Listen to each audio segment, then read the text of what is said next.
Kita akan mencoba mentelaah satu ayat yang Allah Subhanahu wa taala sebutkan dalam Al-Qur'an di surat Al-Mujadilah pada ayat yang kedua.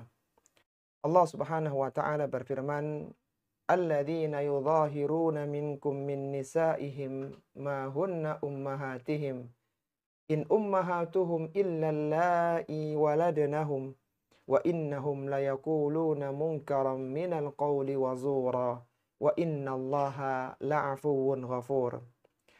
Kata Allah Subhanahu wa taala, orang-orang yang mendhihar istrinya di antara kalian, padahal istri mereka bukanlah ibu-ibu mereka. Ibu mereka hanyalah wanita yang melahirkan mereka. Sesungguhnya ucapan dhihar itu adalah perkataan yang mungkar dan dusta. Wa innallaha la'afuwun ghafur. Dan Allah Subhanahu wa taala Maha Pemaaf lagi Maha Pengampun.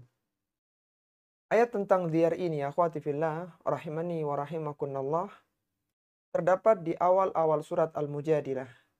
Yang mana bagian awal surat Al-Mujadilah ini turun berkenaan dengan kejadian yang menimpa keluarga Khawlah binti Tha'labah. Yang mana dia adalah seorang wanita yang didhihar oleh suaminya, yaitu Aus bin Samit, yang merupakan saudara dari Ubadah bin Samit. Kata Khawlah binti Tha'labah, sebagaimana dikisahkan oleh Ibunda Aisyah radhiyallahu taala anha, "Tabarakalladzi wasi'a sam'uhu kulla syai'in." Maha suci Allah Subhanahu wa taala yang mendengarkan, yang pendengarannya meliputi segala sesuatu. Inni la asma'u kalama Khawlata binti Tha'labah. Aku mendengar perkataan Khawlah binti Tha'labah, wa yakhfa 'alayya ba'duhu. Tapi sebagian dari ucapan Khawlah binti Tha'labah ini aku tidak bisa mendengarkannya. Wa hiya tashtaki zawjaha ila Rasulillah sallallahu alaihi wasallam. Dia mengadukan tentang suaminya kepada Rasulullah sallallahu alaihi wasallam. Wa hiya taqulu. Dia mengatakan kepada Rasulullah, "Ya Rasulullah, akala syababi." Wahai Rasulullah sallallahu alaihi wasallam, suamiku telah menggunakan masa mudaku. Wa nathartu lahu batni. Perutku telah mengandung anak-anaknya.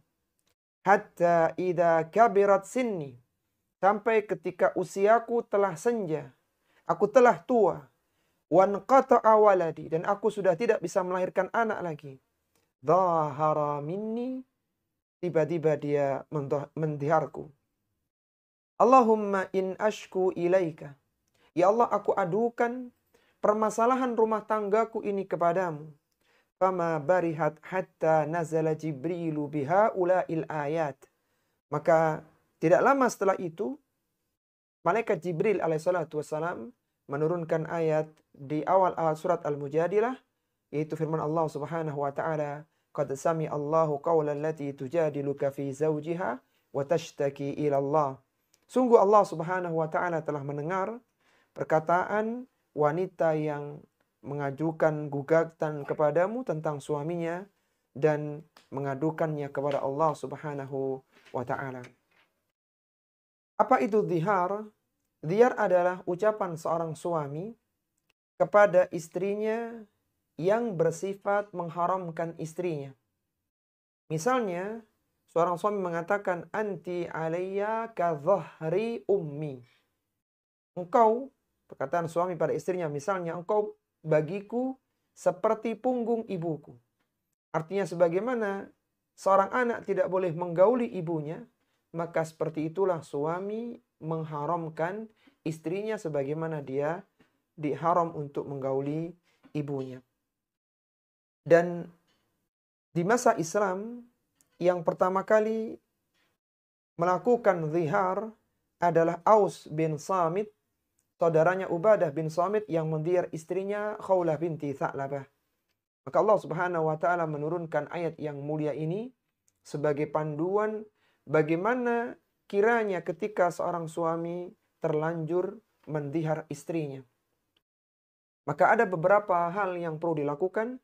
Di antaranya adalah dia harus membayar kafarah mughaladhah. Dia harus membayar kafarah yang berat, yaitu berpuasa 2 bulan berturut-turut. Kalau dia tidak mampu, maka dia memberi makan 60 orang fakir miskin. Dan dihar itu dianggap sebagai dihar apabila terlontar dari lisan seorang suami dan suami ingin menariknya. Artinya suami ingin kembali kepada istrinya.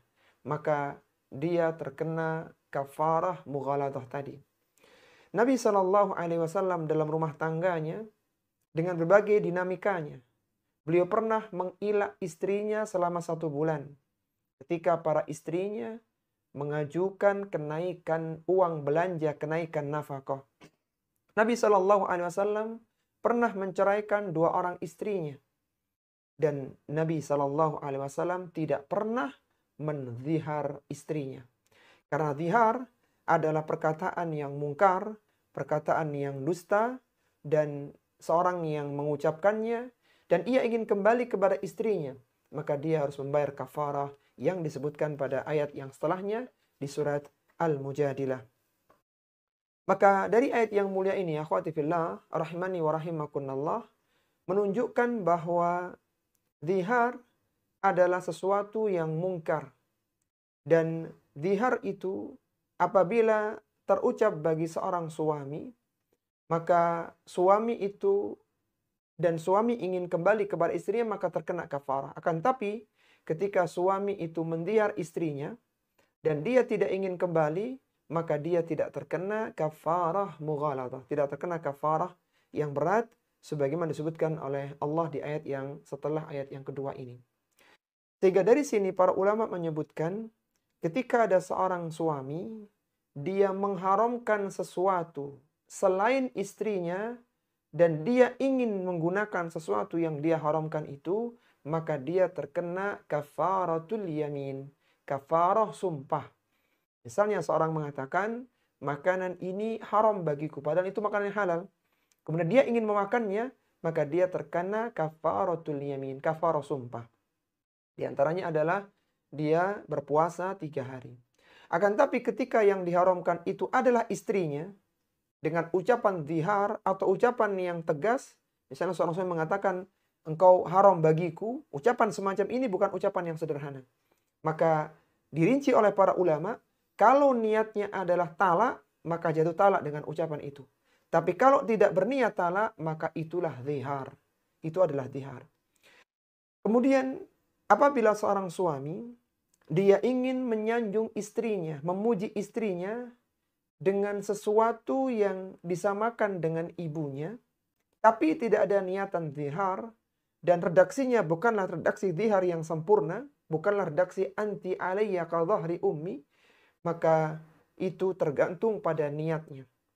Misalnya, seorang istri pandai memasak, dan dia adalah anak dari seorang ibu yang pandai memasak pula.